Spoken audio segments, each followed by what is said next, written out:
انت ليش ما خليتني اجاوب على سؤالك؟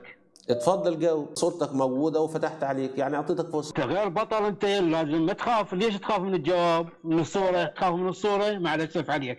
غير اعرفك حتى اعرف شلون اجاوب. اذا ما اعرفك انت مسلم او يهودي شلون اجاوب غير اعرفك؟ بص يا سيدي، هديك الصفات اللي موجودة عندي وقول إن كنت مسلم ولا كافر.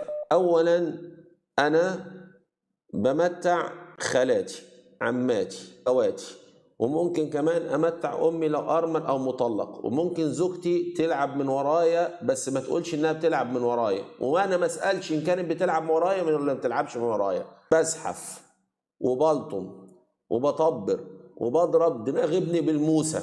عندي بنت قاصر ممكن يكون عندها 7 سنين، 8 سنين، 10 سنين، ممكن أديها متعة بأمري أنا، أو ممكن الراجل ياخدها من ورايا متعة، أهم حاجة ألا يفضها.